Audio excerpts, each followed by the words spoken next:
അള്ളാഹു കബൂൽ ചെയ്യുകയുള്ളൂ. അങ്ങനെ കബൂൽ ചെയ്താലാണ് ഒരു നോമ്പുകാരന് അള്ളാഹുവിന്റെ റസൂല് പറഞ്ഞ രണ്ടാമത്തെ സന്തോഷം പടച്ച റബ്ബിനെ കണ്ടുമുട്ടുമ്പോഴുള്ള സന്തോഷം. അന്നത്തെ ദിവസം സന്തോഷിക്കണമെങ്കിൽ അവൻ ചെയ്ത കർമ്മങ്ങൾ റഹ്മാനായ റബ്ബ് സ്വീകരിച്ചിട്ട് വേണം. അതുകൊണ്ട് അല്ലാഹുവേ നീ ഞങ്ങളുടെ ഇബാദത്തുകൾ മുഴുവനും സ്വീകരിക്കണമേ എന്ന ആത്മാർത്ഥമായ പ്രാർത്ഥനയാണ് നമ്മുടെ ഭാഗത്തുനിന്ന് ഉണ്ടാകേണ്ടത്. അത് തന്നെയാണ് നമ്മൾ ഓരോരുത്തരും പ്രഖ്യാപിച്ചു കൊണ്ടിരിക്കുന്നത്. അല്ലാഹു അക്ബർ, അല്ലാഹു അക്ബർ, അല്ലാഹു അക്ബർ, ലാ ഇലാഹ ഇല്ലല്ലാഹ്, അല്ലാഹു അല്ലാതെ ആരാധനക്കർഹനായി ആരുമില്ല എന്ന് പ്രഖ്യാപിക്കുമ്പോൾ ഒരു വിശ്വാസി മനസ്സിലാക്കേണ്ടത്, കാരണം ആ ലാ ഇലാഹ ഇല്ലല്ലാഹ്ക്ക് എതിരായിക്കൊണ്ട് ഏതെങ്കിലും ഒരു രൂപത്തിൽ എന്റെ ജീവിതത്തിൽ വിശ്വാസം കടന്നു വന്നാൽ ലയഹ്ബതന്ന അമലുക, നിന്റെ അമലുകൾ മുഴുവനും ബാത്തിലായി പോകുമെന്ന് അല്ലാഹുവിന്റെ റസൂലിനോടാണ് അല്ലാഹു സുബ്ഹാനഹു വ തആല ഓർമ്മപ്പെടുത്തിയത്. ഷിർക്ക് എന്നത് ജീവിതത്തിന്റെ ഏതെങ്കിലും ഒരു നിമിഷം ഞങ്ങളുടെ വിശ്വാസത്തിൽ കടന്നു വന്നാൽ നാം ചെയ്ത മുഴുവൻ ഇബാദത്തുകളും ബാത്തിലായി പോകും, നിഷ്ഫലമായി പോകും. അതുകൊണ്ടാണ് പ്രഖ്യാപിക്കുന്നത് ലാ ഇലാഹ ഇല്ലല്ലാഹ്, അല്ലാഹു അല്ലാതെ ആരാധനക്കർഹനായി ഒരാളുമില്ല.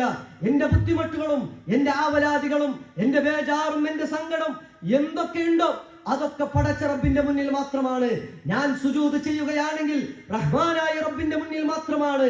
ഞാൻ വരവേൽപ്പിക്കുന്നത് പടച്ച റബ്ബിന്റെ മുന്നിൽ മാത്രമാണ്. എന്റെ നേർച്ചയും എന്റെ ബലിയും അങ്ങനെ തുടങ്ങി ഇബാദത്തിന്റെ ഓരോ അംശങ്ങളും റഹ്മാനായ റബ്ബിന്റെ മുന്നിൽ മാത്രമാണ്.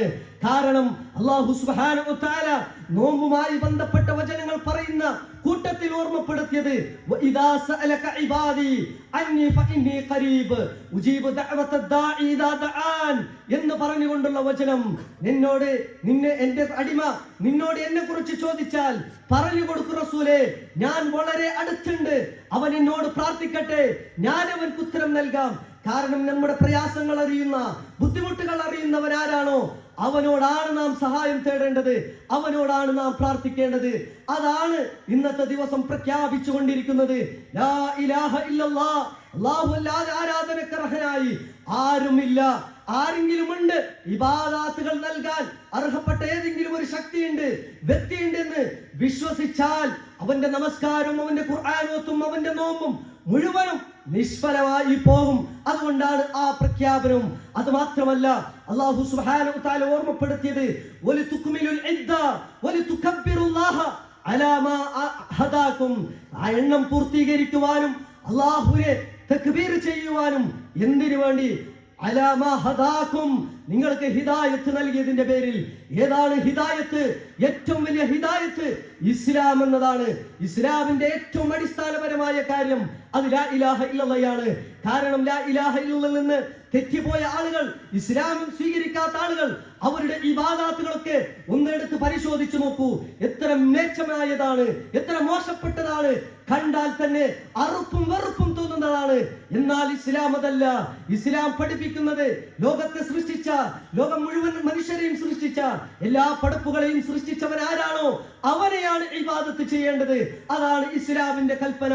അതാണ് ഏറ്റവും വലിയ ഹിദായത്ത്, ഏറ്റവും വലിയ നിഅമത്ത് അതാണ്. അത് മാത്രമല്ല ഹിദായത്തിന്റെ വെളിച്ചം കാണിച്ചു തരുന്ന ഗ്രന്ഥം അത് പരിശുദ്ധ ഖുർആനാണ്. അത് ഇറങ്ങിയ മാസമായിരുന്നു റമദാൻ. അത് കഴിഞ്ഞിട്ടാണ് നാം ഈദുൽ ഫിത്റിലേക്ക് പ്രവേശിച്ചത്. ആ പരിശുദ്ധ ഖുർആനിനെ കുറിച്ച് അല്ലാഹു ഓർമ്മപ്പെടുത്തിയത് ഷഹ്റു റമളാൻ അല്ലദീ ഉൻസില ഫീഹിൽ ഖുർആൻ ഹുദൽ ലിന്നാസി വബയ്യിനാതി മിനൽ ഹുദാ വൽ ഫുർഖാൻ. ആളുകൾക്ക്, ലോകത്തിന്റെ മുഴുവൻ ആളുകൾക്ക് എങ്ങോട്ട് പോകണം, എന്ത് ചെയ്യണം, എന്ത് കാണണം, എന്ത് അനുഭവിക്കണം, എങ്ങനെയാണ് കച്ചവടം നടത്തേണ്ടത്, ഏത് രീതിയിലുള്ള വിശ്വാസങ്ങളാണ് വേണ്ടത്, എങ്ങനെയാണ് ഓരോ കർമ്മങ്ങളും ഉണ്ടാകേണ്ടത് എന്നിങ്ങനെ തുടങ്ങി ഒരു മനുഷ്യന്റെ ജീവിതത്തിൽ ഹിയത്തിലും പരത്തിലും അവൻക്ക് വിജയിക്കാൻ ആവശ്യമുള്ളത് മുഴുവനും കാണിച്ചു തന്ന ഗ്രന്ഥമാണ് പരിശുദ്ധ ഖുർആൻ. അതാണ് ഏറ്റവും വലിയ ഹിദായത്ത്. ആ ഹിദായത്ത് അല്ലാഹു നമുക്ക് നൽകി. അതുകൊണ്ടാണ് വലിതുക്മിലുൽ ഇദ്ദ വലിതുകബ്ബിറുല്ലാഹ അലാ മാ ഹദാകും. ആ ഹിദായത്ത് നൽകിയതിന്റെ പേരിലാണ് നാം പ്രഖ്യാപിച്ചു കൊണ്ടിരിക്കുന്നത് അല്ലാഹു അക്ബർ, അല്ലാഹു അക്ബർ, അല്ലാഹു അക്ബർ. ആ ഹിദായത്ത് ഏറ്റവും മർമ്മപ്രധാനമായത് ലാ ഇലാഹ ഇല്ലല്ലാഹയാണ്. അതാണ് തൊട്ടടുത്ത് പറയുന്നത് ലാ ഇലാഹ ഇല്ലല്ലാഹ്, അല്ലാഹു അക്ബർ, അല്ലാഹു അക്ബർ വലില്ലാഹിൽ ഹംദ്. അല്ലാഹുവേ, നീയാണ് ഏറ്റവും വലിയവൻ, നീയാണ് മുഴുവൻ കാര്യങ്ങളുടെ നേതാവ് നീയാണ്, സയ്യിദ് നീയാണ്. ഞങ്ങളുടെ കൈകളിലല്ല നിയന്ത്രണങ്ങൾ ഉള്ളത്, ഞങ്ങളുടെ കൈകളിലല്ല ഒന്നിന്റെയും കാര്യമുള്ളത്. പടച്ച റബ്ബേ, നീയാണ് മുദബ്ബിറുൽ ആലം, ലോകത്തെ മുഴുവനും നിയന്ത്രിക്കുന്നവൻ നീയാണ്. മ്യാൻമാറിൽ എന്ത് സംഭവിക്കണം, ഇന്തോനേഷ്യയിൽ എന്ത് സംഭവിക്കണം, അങ്ങനെ ലോകത്തിന്റെ നാനാഭാഗങ്ങളിലും ഓരോ സെക്കൻഡുകളിൽ എന്ത് സംഭവിക്കണമെന്ന് തീരുമാനിക്കാൻ കഴിവുള്ളവൻ, അർഹപ്പെട്ടവൻ ഒരൊറ്റ ശക്തിയേ ഉള്ളൂ, അത് പടച്ച റബ്ബ് മാത്രമാണ്.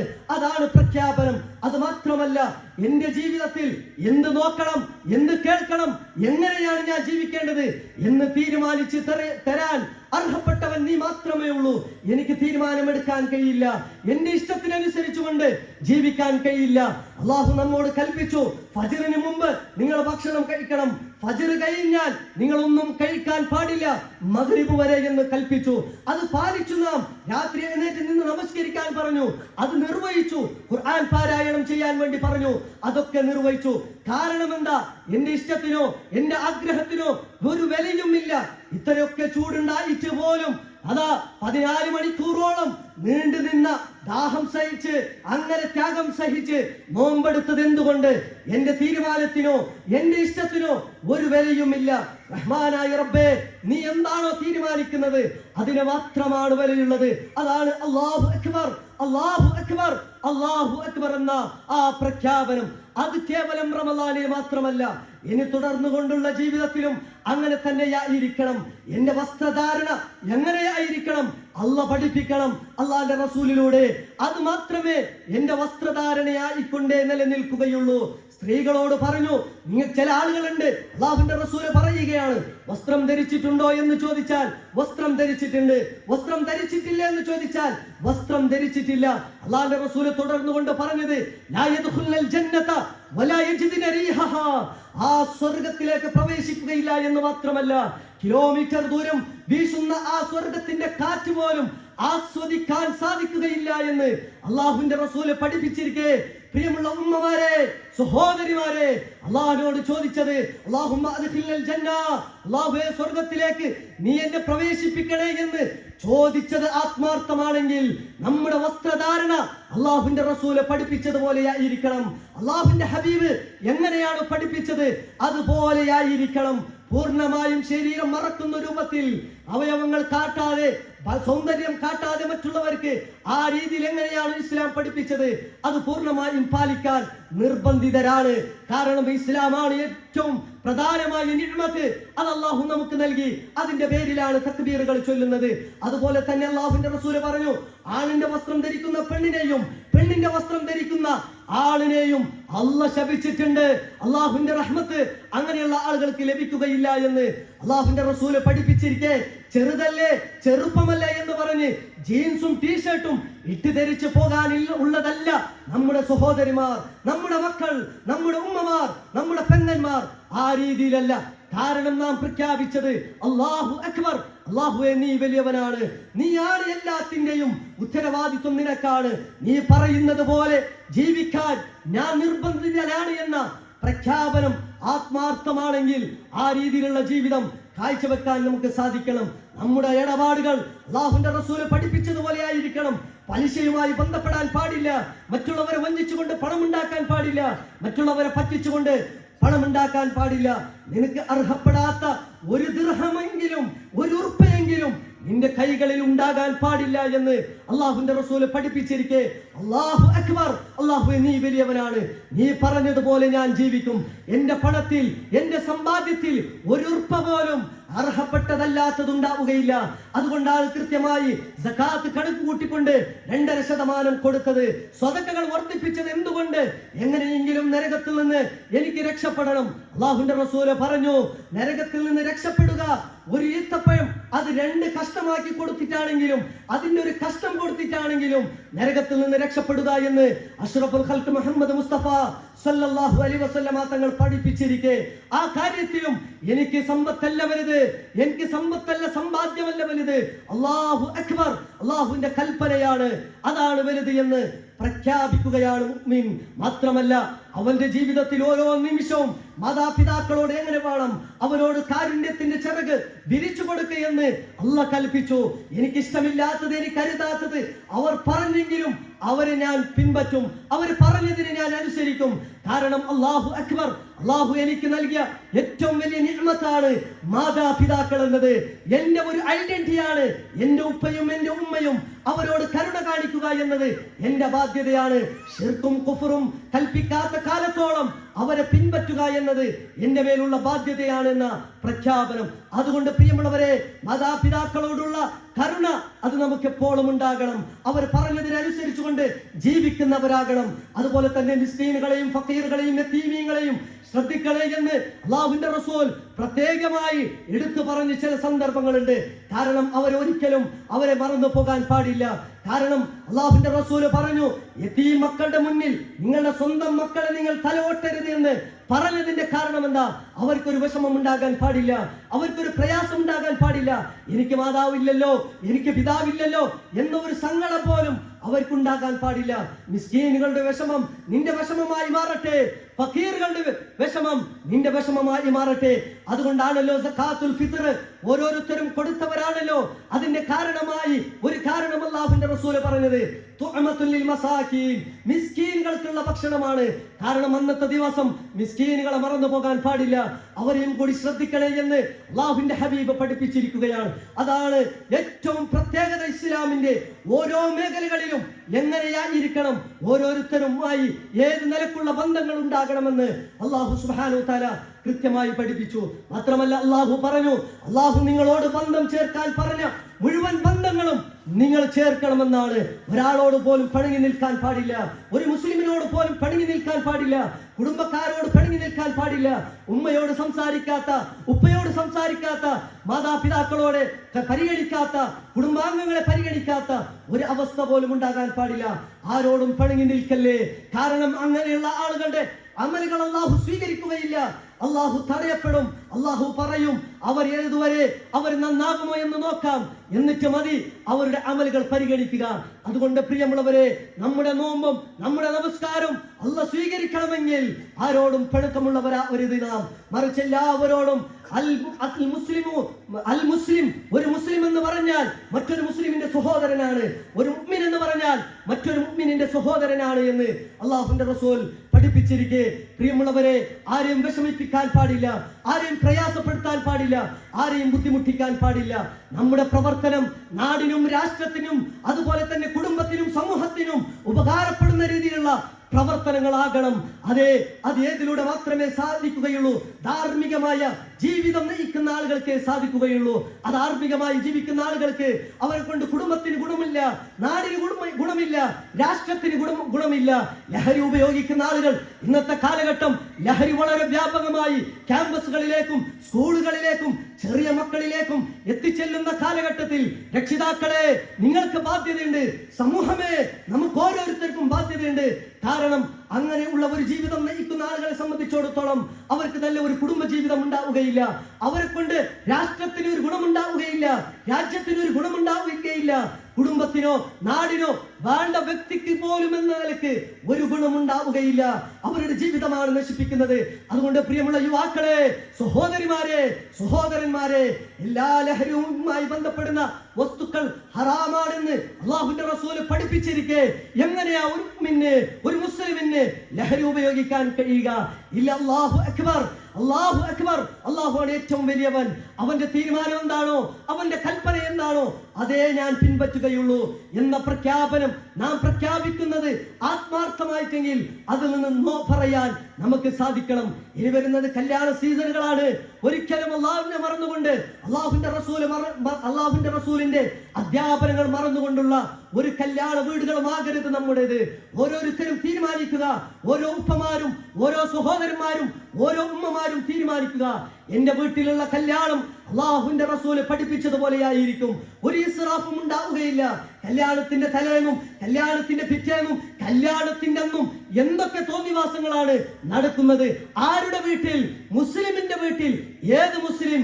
വലിതുകബ്ബിറുല്ലാഹ അലാമ ഹദാക്കും, അല്ലാഹു ഹിദായത്ത് നൽകിയതിന്റെ പേരിൽ തക്ബീർ ചൊല്ലാൻ വേണ്ടി പറഞ്ഞ ആ മുസ്ലിമിന്റെ വീട്ടിൽ, അവന്റെ വീട്ടിൽ കല്യാണം വരുമ്പോൾ അള്ളാഹുവിനെ മറക്കുന്നു, അള്ളാഹുവിന്റെ റസൂലിനെ മറക്കുന്നു, അവിടുത്തെ അധ്യാപനങ്ങൾ മറക്കുന്നു.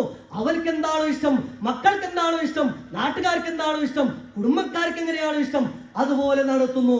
പ്രിയമുള്ള വിശ്വാസികളെ, നമ്മുടെ അമലുകൾ കബൂൽ ചെയ്യണമെങ്കിൽ അല്ലാഹുവേ നീ എന്നിൽ നിന്ന് കബൂൽ ചെയ്യണേ എന്ന പ്രാർത്ഥന ആത്മാർത്ഥമാണെങ്കിൽ നമ്മുടെ വീടുകളിൽ നടക്കുന്ന കല്യാണങ്ങൾ, ഇനിയുള്ള കല്യാണങ്ങൾ അള്ളാഹുവിന്റെ റസൂല് പഠിപ്പിച്ചതുപോലെ ആയിരിക്കട്ടെ.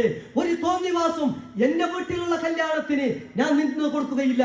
ഓരോ സമൂഹം, ഓരോ നാടും അങ്ങനെ തീരുമാനിക്കട്ടെ എന്ന ഒരു ഉറച്ച തീരുമാനമായിക്കൊണ്ടാണ് നമ്മൾ പോകേണ്ടത്. പ്രിയമുള്ള വിശ്വാസികളെ, ഇനി വരാൻ പോകുന്നത് സമ്മർ വെക്കേഷൻ ആണ്. നമ്മുടെ കുട്ടികൾക്ക് സമ്മർ വെക്കേഷൻ ആണ്. അവരുടെ കാര്യത്തിൽ പ്രത്യേകമായി ശ്രദ്ധിക്കണം. അവർക്ക് ദീനിയായ തർബിയത്ത് കൊടുക്കാൻ, അങ്ങനെയുള്ള ക്ലാസുകളിലേക്ക് അവരെ പങ്കെടുപ്പിക്കാൻ, അങ്ങനെ ദീനിയായിക്കൊണ്ട് നമ്മുടെ മക്കൾ വളരട്ടെ. അങ്ങനെയാണെങ്കിൽ പരലോകത്ത് ആ മക്കളെ കൊണ്ട് നമുക്ക് കാര്യമുണ്ടാവുകയുള്ളൂ. അല്ല എങ്കിൽ ഖേദിക്കുന്ന ഒരു അവസ്ഥ ഉണ്ടാകും. അതുകൊണ്ട് പ്രിയമുള്ളവരെ, മക്കളുടെ കാര്യത്തിൽ ശ്രദ്ധിക്കുക, ഭാര്യമാരുടെ കാര്യത്തിൽ ശ്രദ്ധിക്കുക, ഭർത്താവിന്റെ കാര്യത്തിൽ ശ്രദ്ധിക്കുക. ഭാര്യയോട് നല്ല രീതിയിൽ പെരുമാറുക. ഭർത്താവ് പറഞ്ഞത് എന്താണോ അത് പൂർണ്ണമായും നീ അനുസരിക്കുക. കാരണം നിനക്ക് സ്വർഗത്തിലേക്ക് പ്രവേശിക്കാൻ അത് മാത്രം മതി എന്ന് അള്ളാഹുവിന്റെ റസൂൽ സ്വല്ലല്ലാഹു അലൈഹി വസല്ലം തങ്ങൾ പഠിപ്പിച്ചു തരികയാണ്. അതുകൊണ്ട് പ്രിയമുള്ളവരെ, എല്ലാ നിലക്കും അല്ലാഹു അക്ബർ, അല്ലാഹു അക്ബർ, അല്ലാഹു അക്ബർ. അല്ലാഹുവേ നീ വലിയവനാണ്, നിന്റെ തീരുമാനമാണ് എല്ലാത്തിനേക്കാളും വലിയ ഇഷ്ടം. എനിക്ക് ഹറാമുകൾ കാണണമെന്നുണ്ടായിരുന്നു, ഹറാമുകൾ കേൾക്കണമെന്നുണ്ടായിരുന്നു, ഹറാമുകൾ ആസ്വദിക്കണമെന്നുണ്ടായിരുന്നു. ഇതൊക്കെ എന്റെ മുന്നിൽ ഉണ്ടായിട്ട് പോലും നോ എന്ന് പറഞ്ഞത് അല്ലാഹു അക്ബർ, അല്ലാഹുവേ നീ വലിയവനാണ്, നിന്റെ തീരുമാനമാണ് ഏറ്റവും പ്രധാനമായത് എന്നതുകൊണ്ടാണ് റമദാനിൽ ഒരു മാസം മുഴുവനും എല്ലാ വേണ്ടാത്തരങ്ങളിൽ നിന്നും മാറി നിന്ന മുസ്ലിമേ, മുഅ്മിനേ, ഒരിക്കലും ശവ്വാലോടുകൂടി അതൊക്കെ തുടങ്ങാനുള്ളതല്ല, അതൊക്കെ ആരംഭിക്കാനുള്ളതല്ല. മറിച്ച് റമദാനിൽ ചെയ്ത ഇബാദത്തുകൾ അത് തുടർന്നു കൊണ്ട് പോകാനുള്ളതാണ്. 5 വക്ത് നമസ്കാരം നഷ്ടപ്പെടുത്തരുത്. 5 വക്ത് നമസ്കാരം കൃത്യമായി നമസ്കരിക്കണം. നാളെ പരലോകത്ത് നരകത്തിലേക്ക് പ്രവേശിക്കുന്ന ആളുകളോട് ചോദിക്കും, എന്താ അവർക്ക് പറ്റിയതെന്ന് ചോദിക്കുമ്പോൾ അവർ നമസ്കരിക്കാത്തവരായിരുന്നു. അതുകൊണ്ട് 5 വക്ത് നമസ്കാരത്തിന്റെ കാര്യത്തിൽ ശ്രദ്ധ ഉണ്ടാകണേ.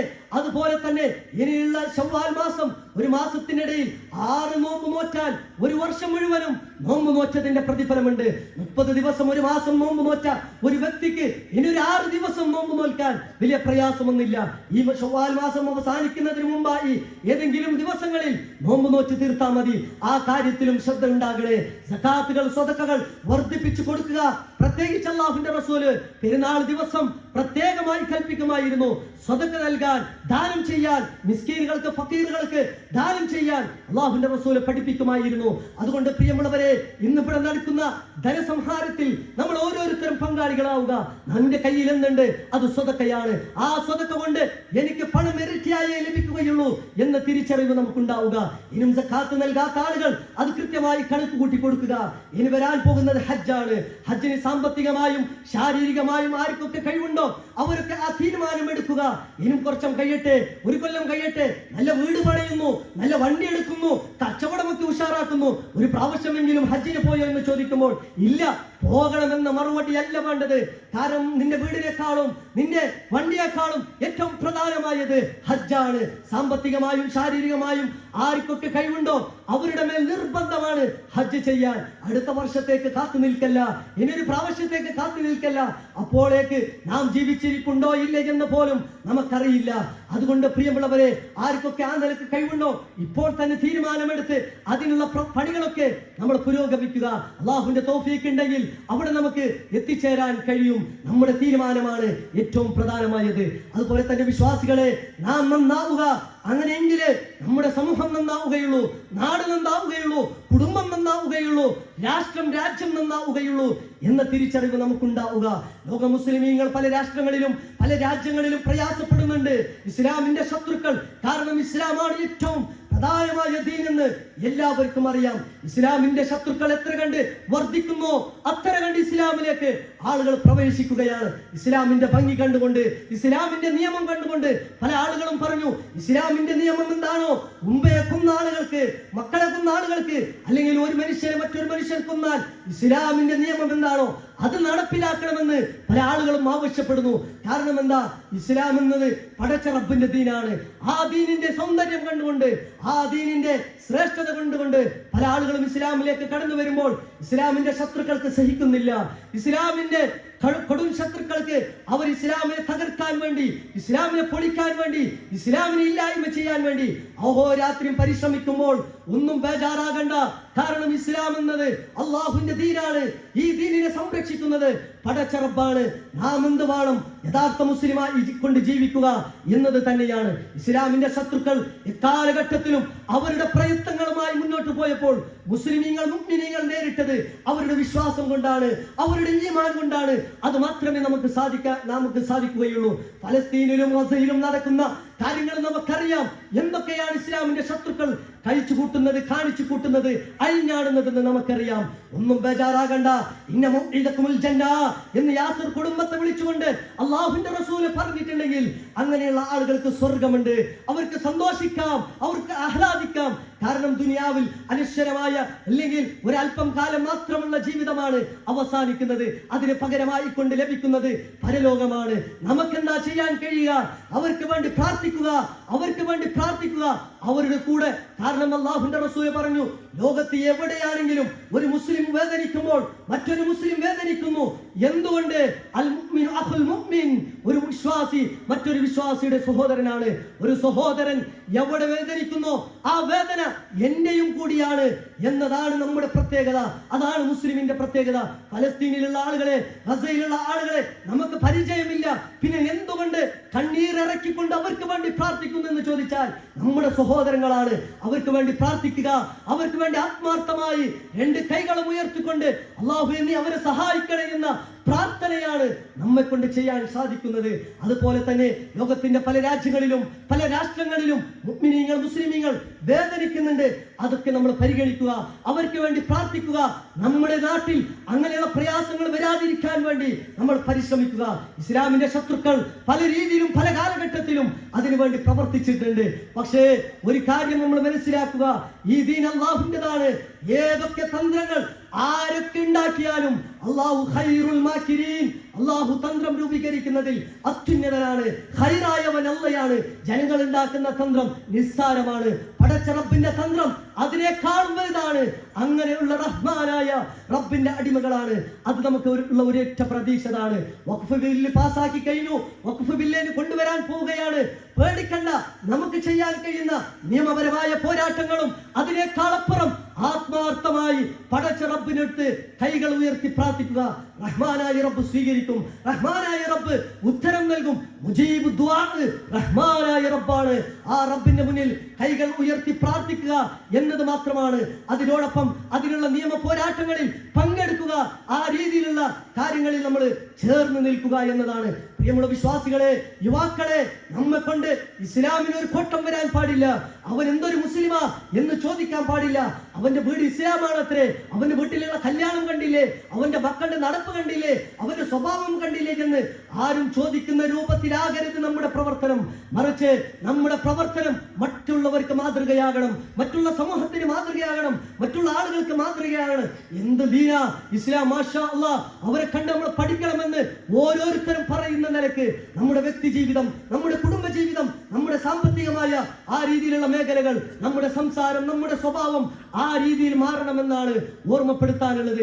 അതാണ് തക്ബീർ ധ്വനികളിൽ പറഞ്ഞത്. അല്ലാഹു അക്ബർ, അല്ലാഹു അക്ബർ, അല്ലാഹു അക്ബർ, ലാ ഇലാഹ ഇല്ലല്ലാഹ്, അല്ലാഹു അക്ബർ, അല്ലാഹു അക്ബർ, വലില്ലാഹിൽ ഹംദ് എന്ന ആ പ്രഖ്യാപനം അതാണ്. അതുകൊണ്ട് പ്രിയമുള്ള വിശ്വാസികളെ, ഞാൻ അവസാനിപ്പിക്കുകയാണ്. അതേ, നമ്മുടെ മനസ്സിൽ സ്വഹാബത്ത്, കഴിഞ്ഞുപോയ നല്ലവരായ ആളുകൾ, അവർ റമദാൻ കഴിഞ്ഞ 6 മാസത്തോളം അല്ലാഹുവേ നീ ഞങ്ങളുടെ ഇബാദത്തുകൾ കബൂൽ ചെയ്യണേ എന്ന് പ്രാർത്ഥിക്കുമായിരുന്നു എന്ന് നമുക്ക് കാണാൻ സാധിക്കും. നമ്മുടെ മനസ്സിൽ പ്രാർത്ഥനയാണ് ഉയരേണ്ടത്. ഞാൻ ചെയ്ത പ്രവർത്തനം അല്ലാഹുവേ നീ കബൂൽ ചെയ്യണേ. കാരണം അങ്ങനെ കബൂൽ ചെയ്താലേ രണ്ടാമത്തെ സന്തോഷം റഹ്മാനായ റബ്ബിനെ കണ്ടുമുട്ടുമ്പോഴുള്ള സന്തോഷം, അന്നത്തെ ദിവസം സന്തോഷിക്കാൻ, ആഹ്ലാദിക്കാൻ നമുക്ക് സാധിക്കുകയുള്ളൂ. അതുകൊണ്ട് പ്രിയമുള്ളവരെ, നല്ല ഒരു ജീവിതം കാഴ്ചവെക്കുക. സമൂഹത്തിന് ഉപകാരപ്പെടുന്ന, കുടുംബത്തിന് ഉപകാരപ്പെടുന്ന, മാതാപിതാക്കൾക്ക് ഉപകാരപ്പെടുന്ന, രാഷ്ട്രത്തിനും രാജ്യത്തിനും ഉപകാരപ്പെടുന്ന രീതിയിലുള്ള ആ രീതിയിലുള്ള സ്വഭാവം കാഴ്ചവെക്കാൻ നമ്മൾ ഓരോരുത്തരും പരിശ്രമിക്കുക. നല്ല വാക്കുകൾ പറയുക, നല്ല സംസാരം സംസാരിക്കുക, ആളുകളെ ആശ്വസിപ്പിക്കുക, ആളുകൾക്ക് സമാധാനം പകർന്നു കൊടുക്കുക. ഇതാണ് ഒരു മുസ്ലിമിന്റെ ഏറ്റവും വലിയ ലക്ഷ്യം. ഒരു മുസ്ലിമായി ജീവിക്കുമ്പോഴാണ് അവർക്ക് സ്വർഗത്തിലേക്ക് പ്രവേശിക്കാൻ സാധിക്കുന്നത്. മുസ്ലിം അല്ലാത്ത ഒരുത്തരും സ്വർഗത്തിലേക്ക് പ്രവേശിക്കുകയില്ല എന്ന് പറയുമ്പോൾ ആ യഥാർത്ഥ മുസ്ലിമീങ്ങളായി ജീവിക്കാൻ, യഥാർത്ഥ മുഅ്മിനീങ്ങളായി ജീവിക്കാൻ അതിനുള്ള ഒരു പരിശ്രമമായിരുന്നു കഴിഞ്ഞ ഒരു മാസം നമ്മൾ നേടിയെടുത്തത്. അത് നിലനിന്ന് പോവുക. ഇന്നത്തെ ദിവസം ഒരിക്കലും അല്ലാഹുവിനെ ധിക്കരിച്ചുകൊണ്ടുള്ള ഒരു പ്രവർത്തനവും നമ്മുടെ ഭാഗത്തുനിന്ന് ഉണ്ടാകാൻ പാടില്ല. 5 വക്ത് നമസ്കാരം ഇന്നുമുണ്ട്, രാത്രി നമസ്കാരം ഇന്നുമുണ്ട്. ജമാഅത്തായി നമസ്കരിക്കുന്നില്ല എന്ന് മാത്രം. ഉറങ്ങുന്നതിന് മുമ്പായിക്കൊണ്ട് ഒരു 3 റക്അത്തെങ്കിലും നമസ്കരിച്ചു ഉറങ്ങാൻ സാധിക്കണം. അങ്ങനെ റമദാനിൽ തുടങ്ങി വെച്ച നന്മകൾ എന്തൊക്കെയുണ്ടോ അതൊക്കെ തുടർന്ന് പോവുക. അത് മാത്രമേ ഇന്നത്തെ ഈ കാര്യത്തിൽ ഏറ്റവും വലിയ പ്രധാനമായ സന്ദേശമായിക്കൊണ്ട് നിങ്ങളെല്ലാവരോടും ഓർമ്മപ്പെടുത്താനുള്ളത്. അല്ലാഹു സുബ്ഹാനഹു വ തആല നമ്മേവരെയും ജന്നാത്തുൽ ഫിർദൗസിൽ ഒരുമിച്ച് കൂട്ടുമാറാകട്ടെ. അല്ലാഹു സുബ്ഹാനഹു വ തആല നമ്മുടെ നമസ്കാരവും നമ്മുടെ നോമ്പും നമ്മുടെ ഖിയാമുൽ ലൈലും നമ്മുടെ ഖുർആൻ പാരായണവും ദിക്റും ദുആവും എല്ലാം അല്ലാഹു ഖബൂൽ ചെയ്യുമാറാകട്ടെ. ഇനിയുള്ള ദിവസങ്ങൾ, ഇനിയുള്ള മാസങ്ങൾ ജീവിതാന്ത്യം വരെ അല്ലാഹുവിനെ പേടിച്ചുകൊണ്ട് യഥാർത്ഥ മുത്തഖിയായി മുഅ്മിനായി ജീവിക്കുവാനും അതുപോലെ മരണപ്പെടുവാനും അല്ലാഹു നമുക്ക് തൗഫീഖ് പ്രദാനം ചെയ്യുമാറാകട്ടെ. റഹ്മാനായ റബ്ബേ, ലോകത്തിന്റെ പല രാഷ്ട്രങ്ങളിലും പല രാജ്യങ്ങളിലും പ്രയാസപ്പെടുന്ന ഒരുപാട് മുസ്ലിമീങ്ങളുണ്ട്. ഇസ്ലാമായതിന്റെ പേരിൽ, മുസ്ലിമായതിന്റെ പേരിൽ, പ്രത്യേകിച്ച് ഫലസ്തീനും ഗസയും ഒക്കെ അല്ലാഹുവേ നിന്റെ സഹായം നീ വർഷിപ്പിക്കണേ റഹ്മാനെ. അവർക്കെല്ലാവർക്കും നീ ജന്നാത്തുൽ ഫിർദൗസ് കൊടുത്ത് നീ അനുഗ്രഹിക്കണേ അല്ലാഹുവേ. ഇസ്ലാമിന്റെ ശത്രുക്കൾക്ക് ഹിദായത്തിന്റെ മാർഗം, നേരിന്റെ മാർഗം നീ കാണിച്ചു കൊടുക്കണേ റഹ്മാനെ. അവരുടെ തന്ത്രങ്ങളെ മുഴുവനും നീ നിഷ്ഫലമാക്കണേ റഹ്മാനെ. അല്ലാഹുവേ, ഞങ്ങളെയും ഞങ്ങളുടെ കുടുംബാംഗങ്ങളെയും ഭാര്യയും മക്കളെയും മാതാപിതാക്കളെയും എല്ലാവരെയും നീ ജന്നാത്തുൽ ഫിർദൗസിൽ ഒരുമിച്ച് കൂട്ടണേ റഹ്മാനെ. റബ്ബനാ തഖബ്ബൽ മിന്നാ റബ്ബനാ തഖബ്ബൽ മിന്നാ റബ്ബനാ തഖബ്ബൽ മിന്നാ ഇന്നക അൻതസ് സമീഉൽ അലീം വതുബ് അലൈനാ ഇന്നക അൻതത് തവ്വാബുർ റഹീം. ആമീൻ ബിറഹ്മതിക യാ അർഹമർ റഹീമീൻ വൽഹംദുലില്ലാഹി റബ്ബിൽ ആലമീൻ.